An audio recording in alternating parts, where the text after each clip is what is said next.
I'm Nasrullah Hussaini.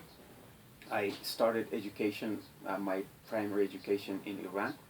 I studied there up to 6th class. Then when I returned back to Afghanistan, I restarted my education from 7th class, and I graduated from Mahmoud Otaki High School.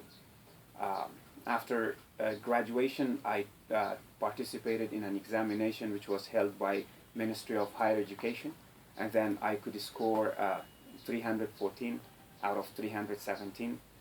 Therefore, I was granted full scholarship from India, Ministry of Foreign Affairs of India.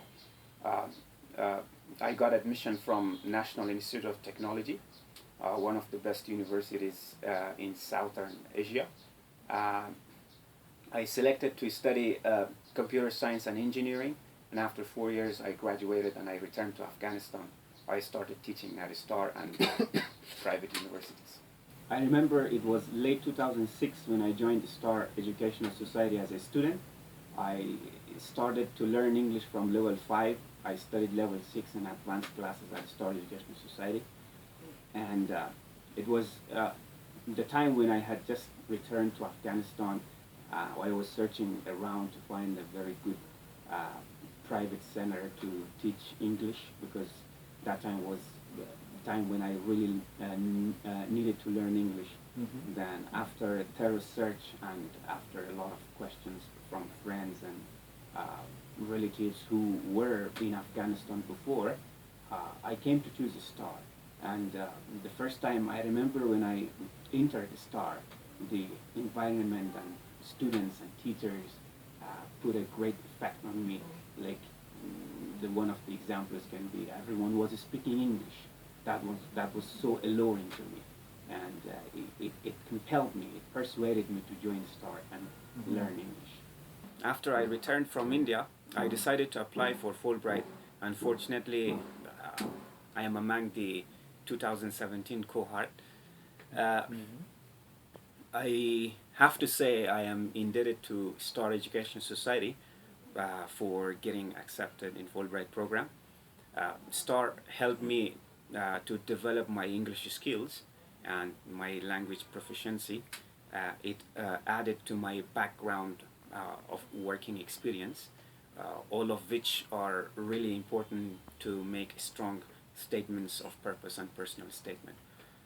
Therefore, I can say that STAR has had a very integral role in getting accepted in Fulbright program. I have a long way myself to go through this process. Process of Fulbright. But I can share my experience with my friends who want to apply in the future for Fulbright. First, they have to take each step very seriously. This is a very long process, but I am sure it is worth once one goes to the U.S. They have to take care of their TOEFL test from the very early stages. It's not like they have to postpone it when Fulbright deadline gets closer, and they think of TOEFL, and they think of the other things which are very important for Fulbright. To be short about TOEFL, they have to score above 75. The higher they score, the higher chance they have to be selected for the next round. The interview round and the final round of Fulbright. One more thing which is really important in Fulbright is the statements. We have two statements. One is a statement of purpose, and another is personal statement. I believe most Afghan students have had same background of life. They have gone through winding paths of life. They have passed difficult stages in their lives. But they should really pay attention to their statement of purpose, which is really, really important, I believe.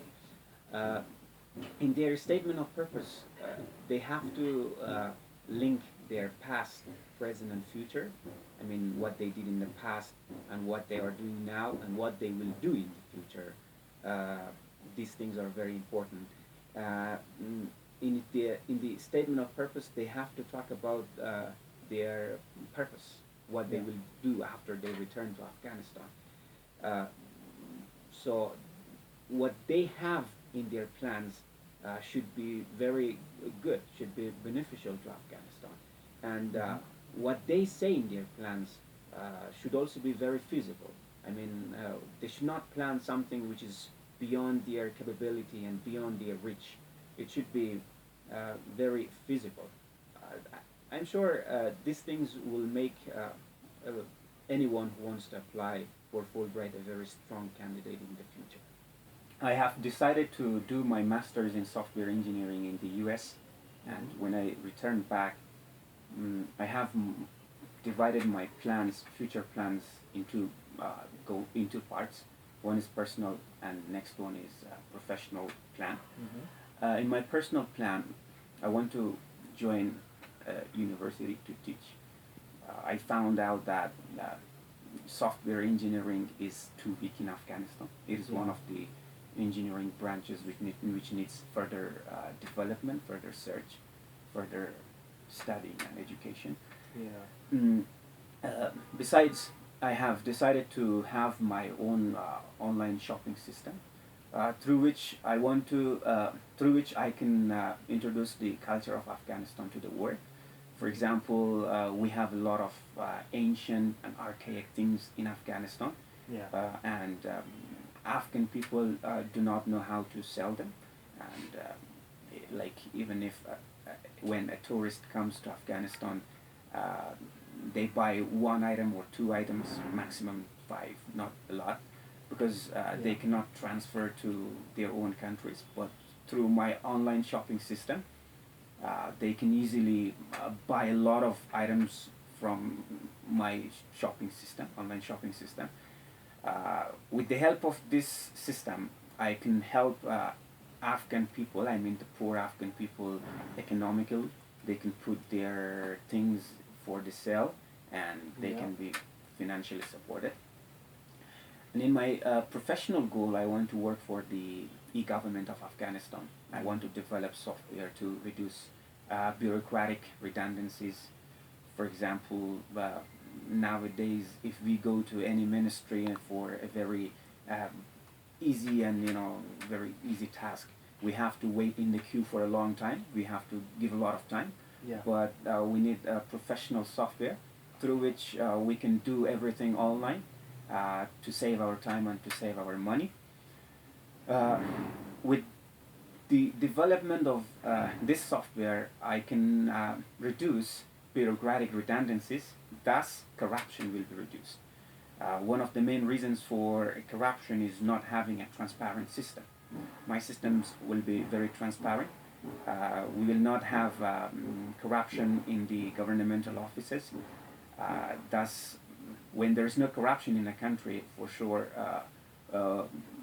the economy of that country will become stable, and the economy will become better. So when a country has good economy, that country is going to be a strong country among the other countries.